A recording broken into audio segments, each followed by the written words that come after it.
Hello and welcome to Science Study Break. Real quick, before we get started, we want to let you all know that we are videotaping this. So if you're in witness protection, please leave now so that you're not, because we're going to post this to the internet. All right. And welcome to Science Study Break. This is Science Study Break number 40. We've been doing this for 10 years. And sometimes people bring children, so there is actually nothing R-rated in this presentation.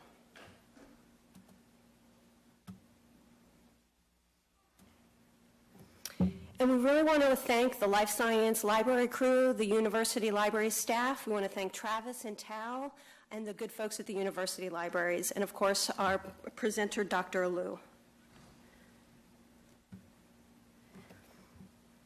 And we want to thank our generous supporter, the University Federal Credit Union, for making this venue possible and dinner possible. So we want to thank them very much for supporting this presentation. Science Study Break has been going on for 10 years. You can please visit the Life Science Library to see the archived videos and check on past programming. We also have videos in our institutional repository, and you can see videos there as well. All right, and I'd like to introduce our speaker. Dr. Liu is Associate Professor in the Electrical and Computer Engineering Department at the University of Texas in Austin and holds the Temple Foundation Endowed Professorship number 3.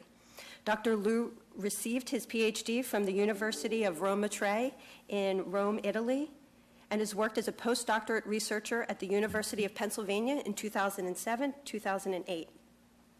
Dr. Liu is the co-author of over 400 scientific contributions published in international books, journals, transactions, peer-reviewed conference proceedings, and is the co-inventor of 3 U.S. patents related to his research. Some of his research achievements have raised worldwide attention in the press, like in the case of metamaterial cloaking, optical nanocircuits, and nanoantennas. And without further ado, I'd like to introduce Dr. Liu.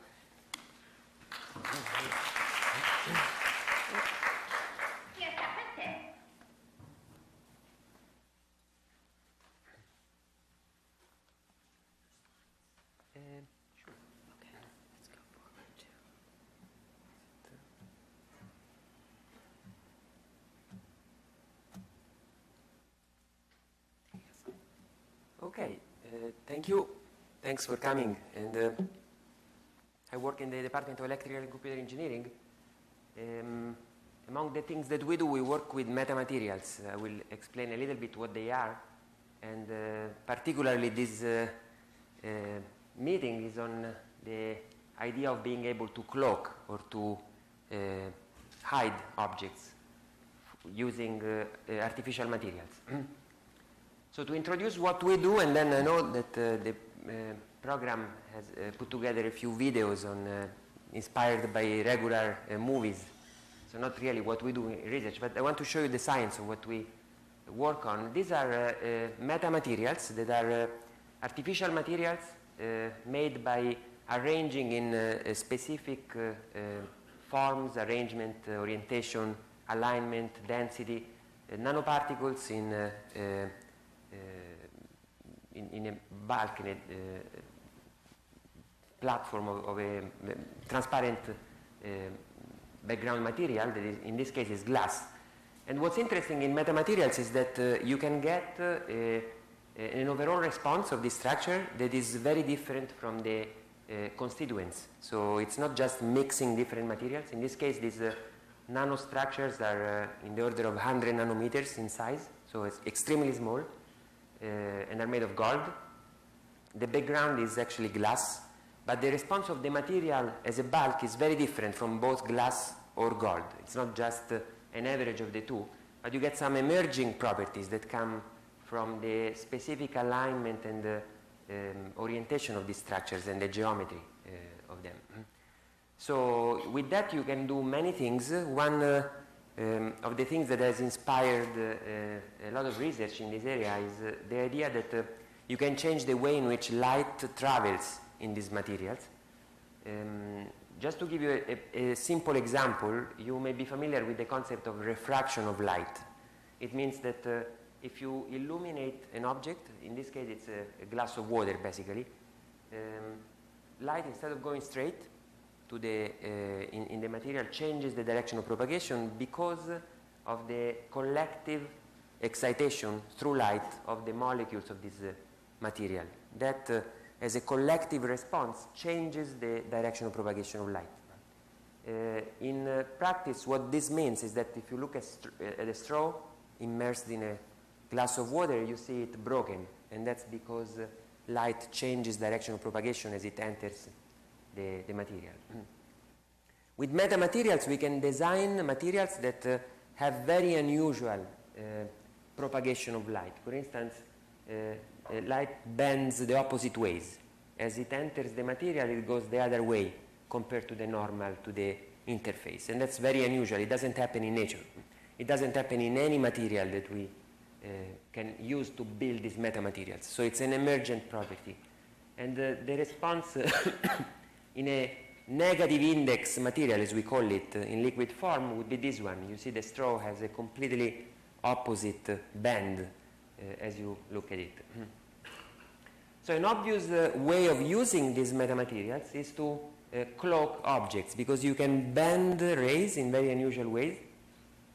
So these are a couple of early papers in which people have shown that if you surround a certain object with this artificial material, you can actually bend the light around the object and hide it from an external observer. The external observer looks at this region as if there is nothing there, as if it's transparent, even if the object inside can be anything. In our approach, as I will show in a moment, we have worked quite extensively since this is actually, when we wrote this paper, I was a PhD student, and this was the first paper talking about invisibility using metamaterials.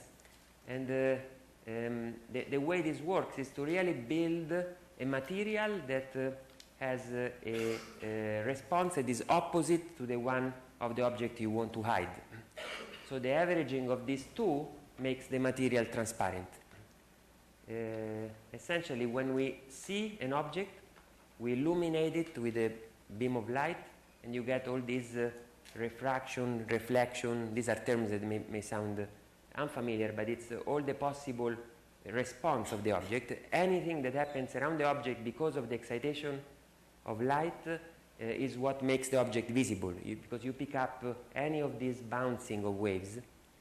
But we design artificial materials that send around, diffuse waves with an opposite phase, so that when they sum together, they cancel out and you get a transparent object as a result.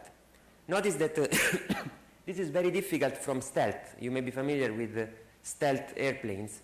In this case, the objective of a stealth airplane is to actually eliminate the reflections, direct reflections from the surface of the object that can be picked up by radar, for instance, but it doesn't suppress the shadows, the reflections in all other directions. So a stealth airplane can be easily detectable if you use two radars, one to transmit and one to receive, because you can always detect the shadow created by the absorption of a stealth surface. But with this type of materials, you can actually completely suppress any disturbance that the object has with the external world and make it completely invisible, even suppressing the shadow. Just to show you how the experiments look, first of all, we don't work in my lab at least with light, but we work with radio waves that are, as you know, the waves that we use to talk on our cell phones or to communicate with Wi-Fi and any wireless communication devices. The reason why we use those waves is that even if they obey the same laws of physics, Maxwell's equations, they are much longer in wavelength. It means that the change in space of these waves is much longer than the one of light.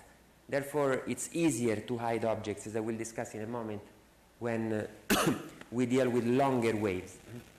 And this is an example of a cloak. It's this structure here is ceramic materials specifically designed with metallic implants that are oriented in a proper way, and they surround this dielectric object that on its own would scatter, but when you wrap it around, you see that the integral, so the overall visibility of the object, when you observe it from different directions, even directly on the back, looks much less visible than it would without the cover. And that's quite surprising, because we are actually using materials that on their own scatter a lot. In fact, metal is one of the worst things you can think of to make an object invisible, because they interact quite strongly with electromagnetic waves. This is an animation of what actually happens in our experiments. When you excite the object from the left, you see this large bouncing of waves, this shadow on the back, and this is actually what makes the object visible, in this case not to our eyes but to radars. But this is the same object but with a cloak covering the object, and you see how indeed the wave just goes through without reflections, without diffusion, and without shadows. These are some of the applications we are working at the moment. These are photo detectors that don't create shadows or reflections. This is a radio antenna that can transmit and receive through the cloak, but is not affecting what happens around it. So you can put many antennas nearby, and yet they are individually radio transparent. An example of this, it becomes quite impressive actually. These are some metallic rods. They are the worst thing you can put in front of an antenna. This in the back is a conventional horn antenna. It's a structure that sends waves in free space. It's the one similar to what you use to send waves with wireless radios, Wi-Fi, or cellular phones. If you put 3 metallic rods just in front of your antenna, nothing gets out, because metal is very conductive and it interacts strongly with the wave. It's like a wall.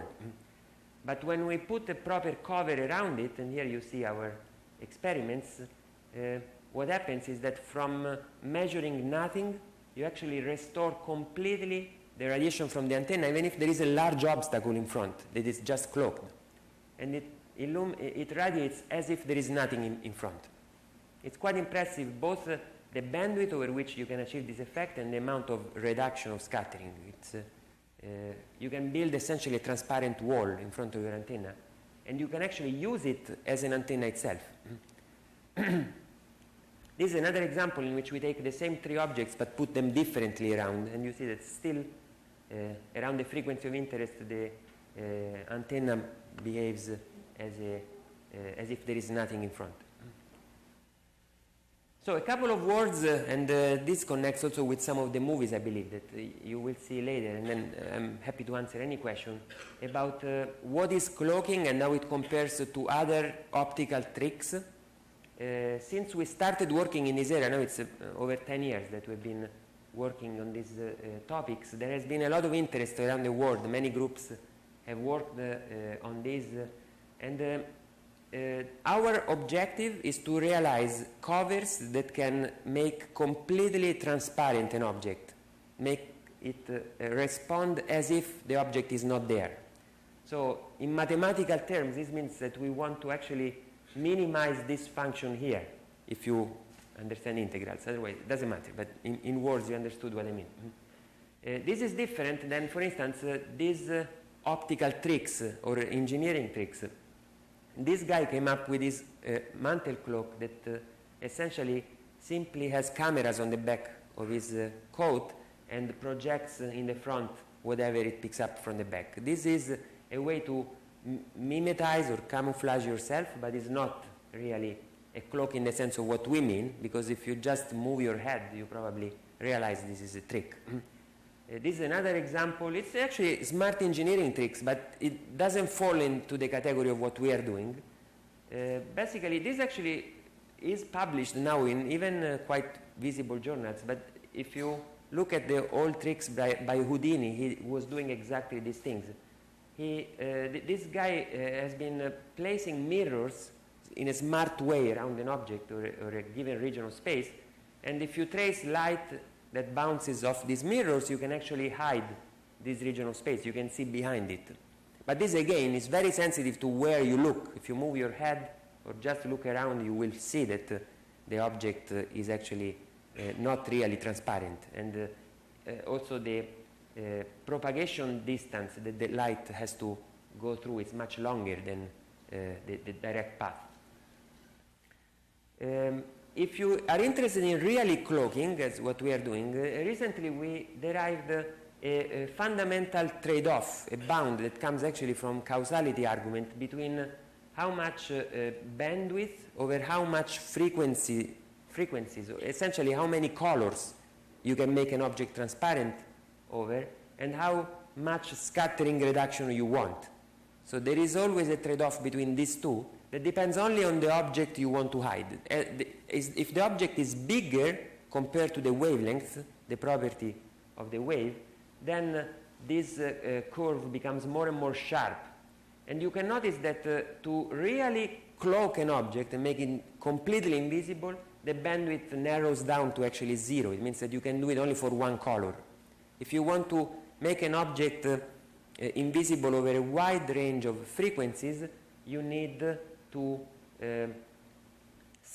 sacrifice a little bit the scattering reduction, how much invisibility you want to achieve. And all the cloaking techniques available today, here I put a few, all fall within these bounds. These bounds are actually stemming directly from causality, from just how the response of a material has to come after the excitation, and from passivity of the materials. And that's why actually in my lab we have been looking in the past year or so to active cloaks, cloaks that actually draw energy from the outside and can actually break these bounds.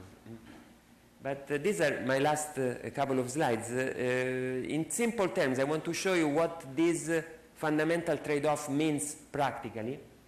If I take a human body and I surround it with a sphere about 2 meters in size, right, the size of a human body, and I want to illuminate with optical frequencies. I want to make this body invisible to light, to our eyes.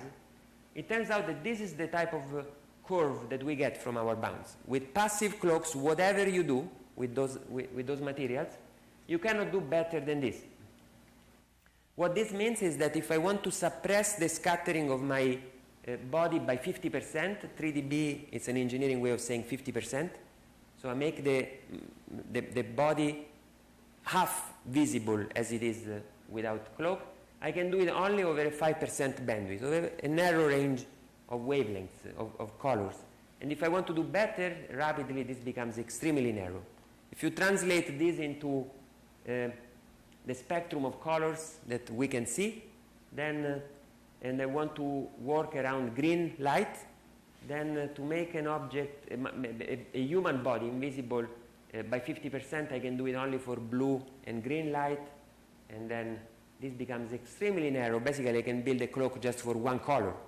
And what's interesting is that the other colors actually become brighter. So overall, it's very difficult to claim that we will have anytime soon a mantle that can make an object truly invisible of this size, truly invisible for the whole visible spectrum of colors. And this is a little bit of kind of the challenges we're working at the moment, working with active metamaterials. We may go around some of these constraints and also playing other tricks, like relaxing the constraints on what cloaking means may allow to make objects less visible. Okay.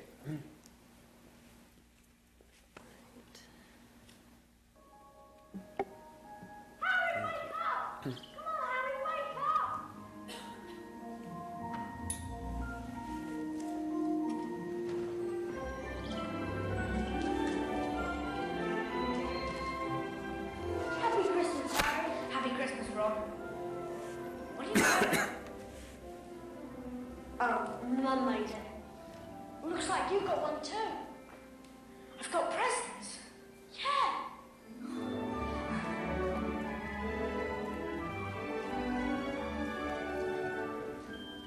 There they are.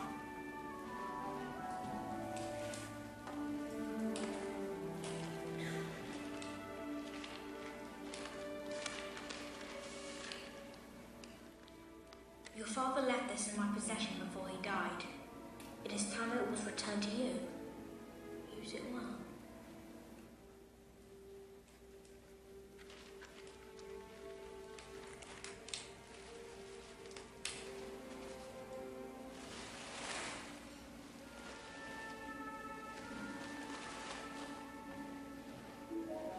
What is it? Some kind of cloak. Well, let's see then. Put it on. Whoa! My body's gone. I know what that is. That's an invisibility cloak. I'm invisible. It's really rare. I wonder who gave it to you. There was no name. It just said, use it well.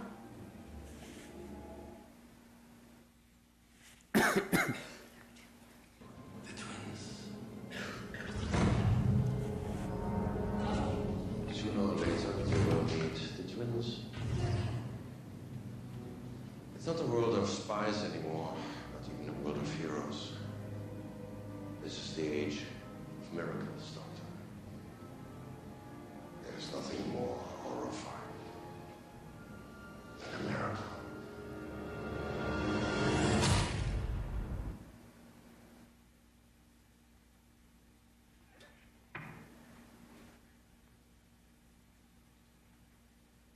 Here, what's all this? Keep back there. Keep back, me.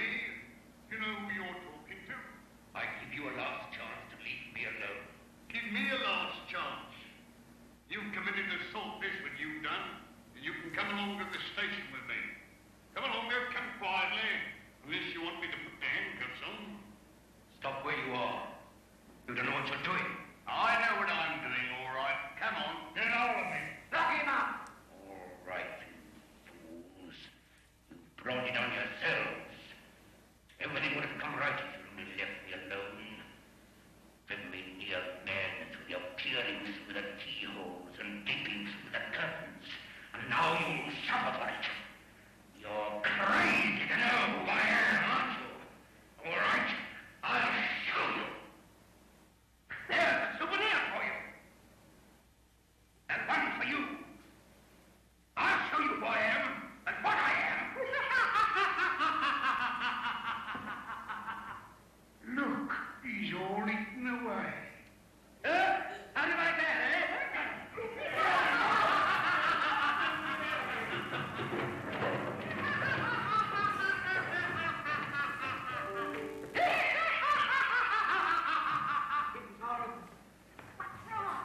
Well, Jacket, what do you think? He's invisible. That's what's the matter with him.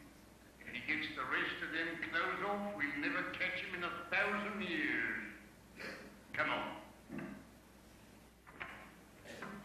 They've asked for it, the country bumpkins. This will give them a bit of a shock. Something to write home about. Nice bedtime story for the kids, too. They want it. Put the handcuffs on. How can I handcuff a blooming shirt? Quick, get out of it!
anybody have any questions?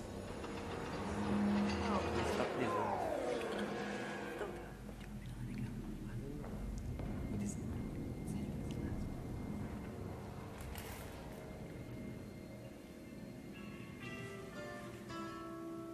If I could save time in a bottle, the first thing that I'd like to do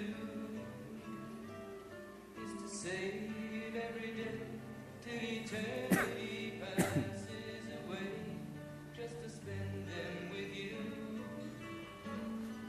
If I could make days last forever, if words could make wishes come true, I'd save every day like a treasure, and then again I would spend them with you. But there never seems to be enough time to do the things you want to do once you find them. I've looked around enough to know you're the one I want to go through time with.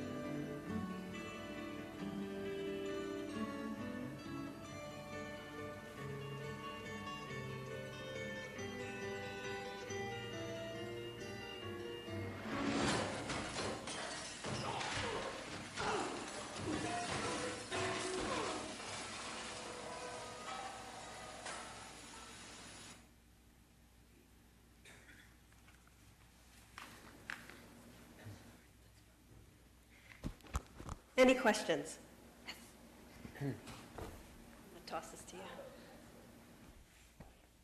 Does the, whatever you're cloaking, does it have to be, does your material that you're cloaking have to be specific or for like your cloaking mechanism? Or like could you take like the same tech that you're using to cloak a stealth plane for like a bottle of ketchup?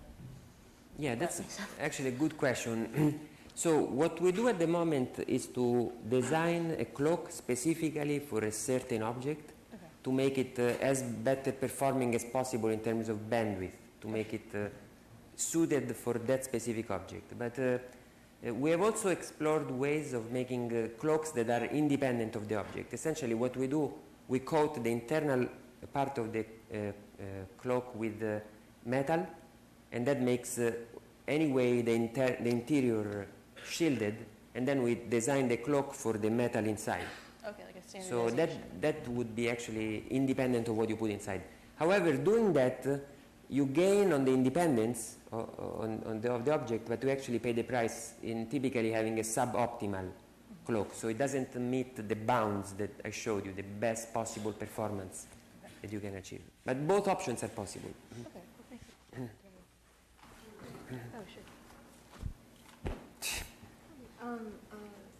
I know that the ideal situation would be that a single material would cloak any object. But I noticed that today you mentioned that you use radio waves. So when you increase the frequency of the waves, does the material? How does it work? Can you just extend the same material? Or Yeah, that's also a very good question. So for most part of the electromagnetic spectrum around the low frequency regime, metals work pretty well over all the spectrum, so you can simply scale up things. But actually when you go to optics, to the part of the spectrum that actually our eyes are sensitive to, metals actually lose most of their conductive properties. So you need to come up with other type of materials or use metals differently. So what I was showing in the first slides, those nanomaterials made of gold, Yeah. in this case we use gold not to conduct as we do for radio waves, but for other properties they have, plasmonic properties, to enhance actually the interactions with light. But that's a very good question. So you cannot directly scale our cloaks to optics, but you can still find materials that are good for cloaking at those frequencies. There's the reason he started with radio waves. Yeah. See this develop in the next, what you hope to see in the next 2 years, 5 years? Yeah, so what we are doing in our lab is mostly limited to radio waves. We have actually a few projects running, especially in the area of active clocks that can make very broad bandwidths of operation, but still for radio waves. So in this side of things, there is a lot of actually cool applications and potential uses for this. We have actually, some of the stuff I showed you was actually funded by a company that is interested in implementing this in commercial products, actually. It's a big company, already established, not just a startup. So there are applications, especially for wireless communications. The simplest one is the possibility of building antennas that are transparent, so they can operate, but at the same time they don't disturb the environment in which they work. So for this, I think we already are in a situation in which we have products that are at the level of being at the commercial level. If you are thinking of bringing this to invisible cloaks for light and human hiding, that's not actually something that we ever promised to do or that we are really interested in doing, because of also of the bounds I showed you. So I think if you look at those type of more fascinating applications, probably the approaches I discussed of camouflaging, of actually what some animals already do, like changing their skin to mimetize in a background, or using these multiple reflections to hide an object, is not really cloaking and has some. Of course, it's less appealing than what we are doing, but I think it is much more robust in terms of what you can achieve. You can cover the whole visible spectrum easily, so it has probably more realistic potential. What we are doing on really the camouflaging side is for radars. So then it is actually we're working with the Department of Defense on some of these applications to see how these studies can actually help like removing or suppressing the scattering cross-section, so the visibility of an object to a radar, or even sometimes, for instance, one project we are starting now with the Department of Defense is to use this to eliminate clutter that moving objects create for radar measurements. If you, for instance, think of the arms of these windmills, they actually clutter the radar measurements because of their movement. And you can build transparent windmill arms that can actually not be detected by radars and therefore eliminate their disturbance. So there are a lot of interesting applications in the range of frequencies for which these things work, and they work over reasonable bandwidths for large objects. But to go up in frequency and by several orders of magnitude makes it much more challenging.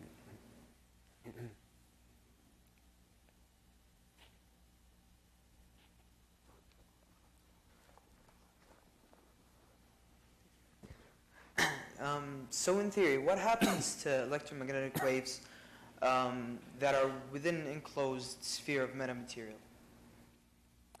So you are thinking of a sphere of a metamaterial, you excite it from the outside, or you... From the inside. From the inside, and you are interested in what happens. Yeah. So, I mean, this depends on the way you build your metamaterial. You can make... So metamaterial is a very generic word today. This field has started 15, 16 years ago.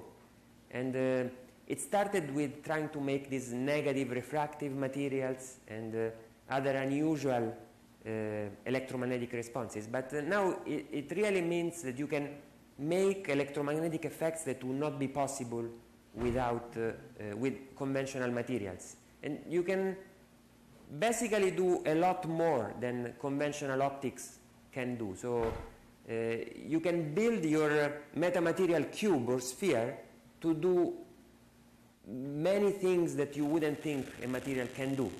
To give you various examples, we actually are working on many different directions in my group in this area, even that has nothing to do with cloaking.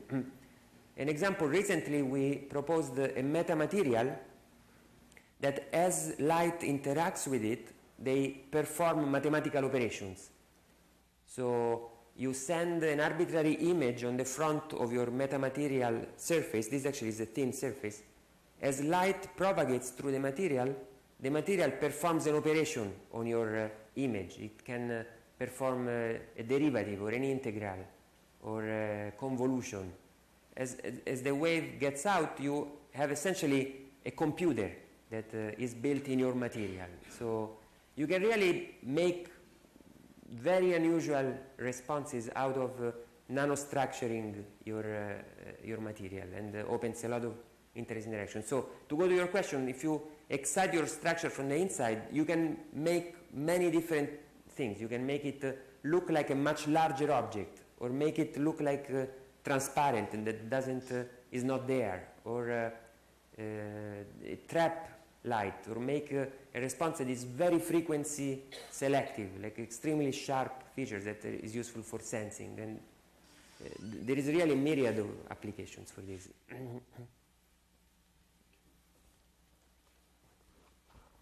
Yes.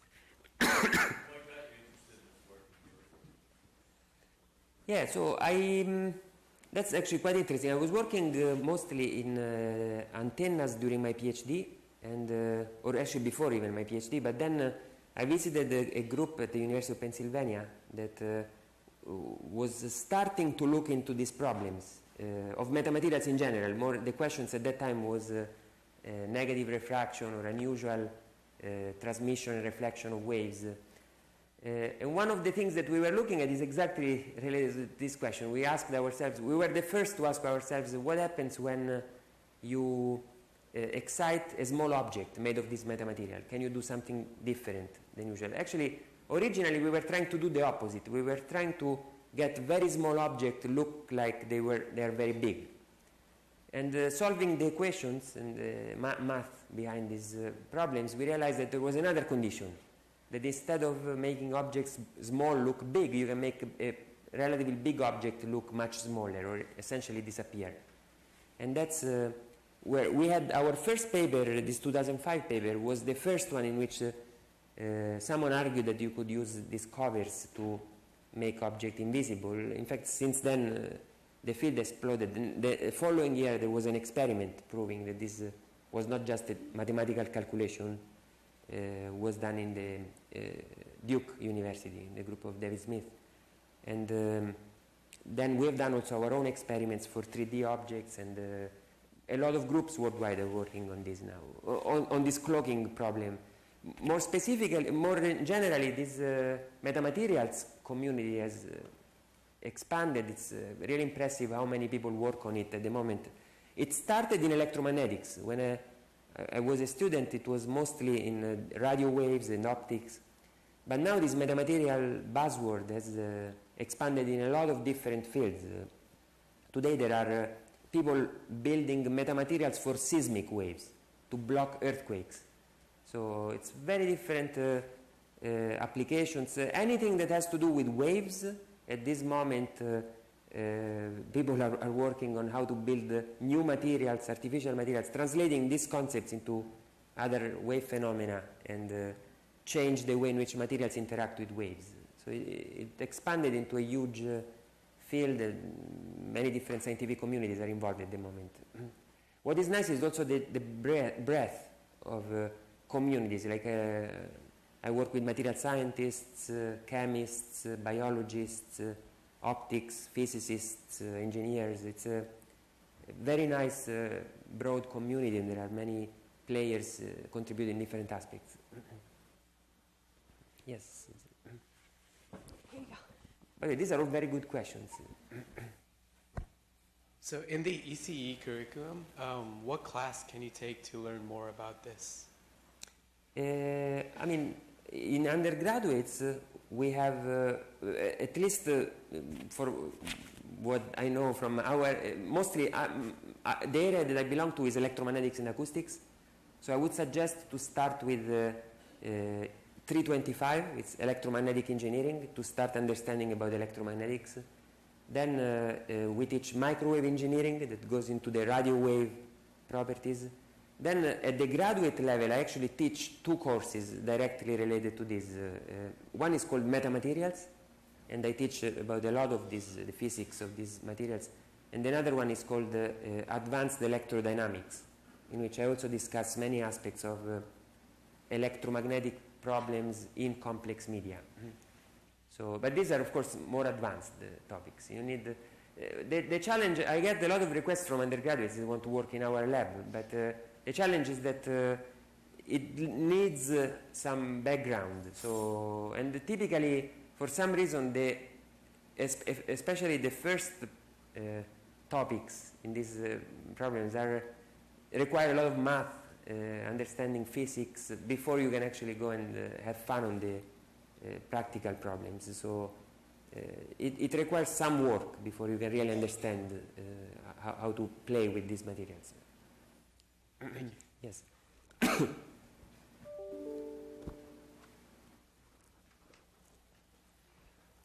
Once metamaterials and cloaking devices become more available, what would be some of the major limitations with these devices that would limit how they work, or when they work, or how long they work? Yeah, so it depends a lot on the application that you are targeting. There are many challenges, especially in applications in which you want to do something very unusual compared to what materials, natural materials can do. One of the main challenges for metamaterials is bandwidth, how broad of a frequency range or color spectrum you can cover with a single metamaterial, and the loss. So typically, as waves interact with these very strange materials, you engage with the wave very strongly, and therefore you tend to absorb part of the energy. And that's why one of the things that we're more excited about in my group are to use active materials. They actually relax many of the limitations that today's metamaterials have. Of course, the price you pay there is that they require an external source of energy, typically a battery that you plug to the material. But on the other hand, open a lot more possibilities in terms of practical devices. But there are many applications for which these metamaterials are really changing the way in which we come up with new technology. Like I'm actually working also for a small startup company where we came up actually at UT with this idea of building non-reciprocal components based on metamaterials. Non-reciprocity means that we want to change the way in which waves propagate in materials in different directions. Typically, in a normal material, when waves go in one direction, have certain properties. When they come back in the same material, they have similar properties. It's a fundamental rule that comes from what is called time reversal symmetry. It's like a fundamental rule of physics.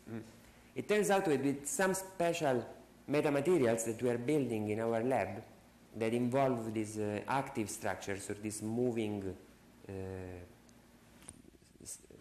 microstructures, we can actually break reciprocity and create materials that can isolate, can send waves one way but the wave doesn't come back, or that can route waves in different directions. So these show a lot of promise. In fact, are very competitive with technology available. I mean to break this symmetry, today we have other tools that are actually quite complex, costly, and requires volume, and it's has a lot of challenges. So this is actually a direction that is quite exciting in terms of how even you can have an impact on commercial applications because of the compactness and the strength of wave-matter interactions that metamaterials offer. So this is, for instance, an exciting direction that we're pursuing quite strongly, both in my group and in this company that we work with. Hey, I have a question. Are there any films, have you seen any films where you felt like the science was actually sort of factual and not just fantastical? That's a good question, actually. I mean, this field of cloaking has been very popular, and in conferences, people have discussed this. And actually, it's quite interesting how many science fiction movies or science fiction books have predicted many of the ways in which cloaking and metamaterials work today. For instance, I was pointing out that H.G. Wells, for instance, this Invisible Man that he wrote a novel a long time ago, well before actually even most of electromagnetics was known, had predicted, had described this Invisible Man, and the way in which he came up with how this invisible man would become invisible. It's actually quite close to what we do today. He describes this scientist that drinks a potion that changes its refractive index, essentially, to match it with the one of free space. And indeed, in some sense, it's what we are doing, right? We are taking an object that has a refractive index different than free space, and therefore this mismatch is what causes this scattering, and then by coding it properly, it can average it out somehow. Like we have this negative and positive that balance into an effective response that is the same as the one of the free space. That's why the wave goes through. There are other actually interesting connections with other science fiction books or movies and what other people have been doing. Say other suggestions from science fiction books have been to have these cloaks that would bend light around an object. And indeed, this is what in other groups, these Duke University groups and Imperial College have been doing in the area of cloaking, of building these materials that can bend light around a region of space. So indeed, sometimes these movies or books have anticipated some of what scientists have been doing. Of course, in fiction, you can do much more than what science allows you, and sometimes you are actually fighting physics, and the bounds I was showing you come straight from causality. So at some point, to make these beautiful invisible objects over the whole spectrum, you would need materials that respond to the excitation before the excitation. Then it would be very easy to make all spectrum clocks, but of course that defeats causality, or defeats one of the cornerstones of physics. So there are other issues that probably science fiction writers had not thought about, that in science we have to face every day. Sorry, I was tardy earlier, and you may have covered it earlier in your slides. Does the object have to remain still inside the metamaterial, or can it be moving?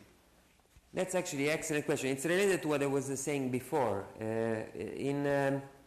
It turns out that when an object moves compared to a wave, actually doesn't even have to move that fast.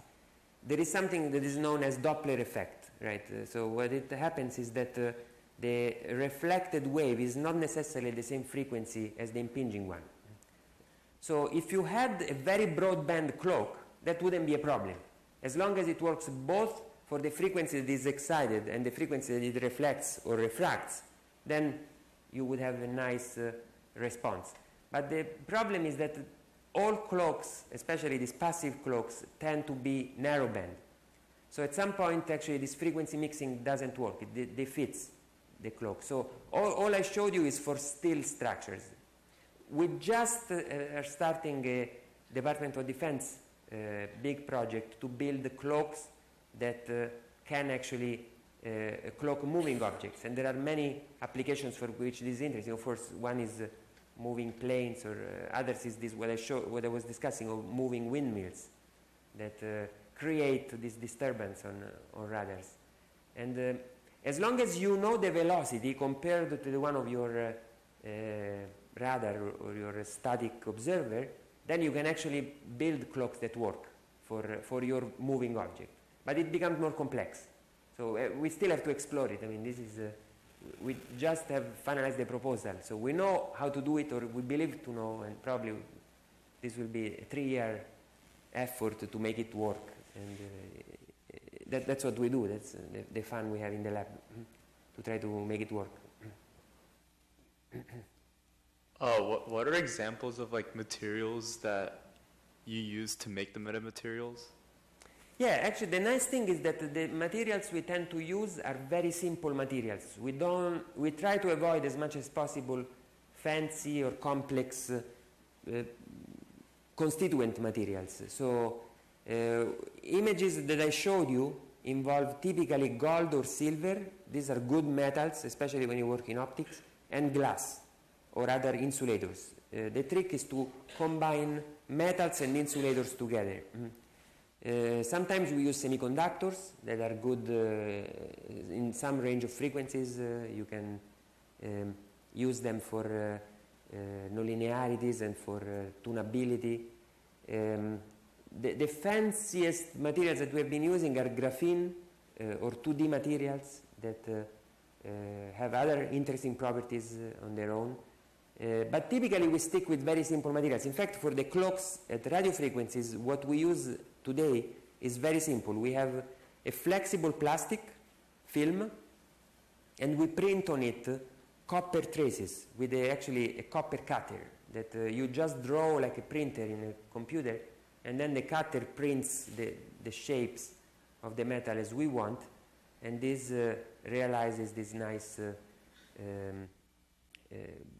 clock eventually, the functionality of the clock. The good thing is that this plastic can be wrapped around the objects of interest quite easily.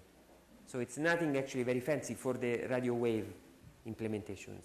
Sometimes we use aluminum or other, for the, I was mentioning about these non-reciprocal devices we were using. The first demonstration of this that we just built, it was featured actually on the cover of Science. It is one of the most prestigious scientific journals. But it was, when we presented it, I mean, everyone was very excited by the fact this was the first non-reciprocal device built for acoustic waves. But what people seemed to like the most was the fact that the way we built it was so simple. We used an aluminum block with a proper hole in it, a proper shaped hole, and then we embedded in it 3 fans, the ones you buy for a CPU, for motherboard. These fans are the active device that I was mentioning that we need to break reciprocity. So we put these 3 fans inside this block, and we were able to build the first in the world circulator or non-reciprocal device for sound waves. So we try to keep things as simple as possible and make the, as long as the objects, the devices work. We're actually out of time. Okay. So many wonderful questions. Yeah, very good. I'd like to thank Dr. Alou for presenting, and also the University Federal Credit Union. Please join us next month for Drs. Clifford Frolick and Patricia Clayton on earthquakes, the seismology, structures and stresses in the built environment, with scenes from movies like San Andreas, This Is the End, and The Impossible. That's Wednesday, November 2nd, 6 p.m., right here in the SAC auditorium. Please fill out your feedback forms. If you don't have one, there's some in the back. We really appreciate your comments and your ideas. Let's thank Dr. Alou.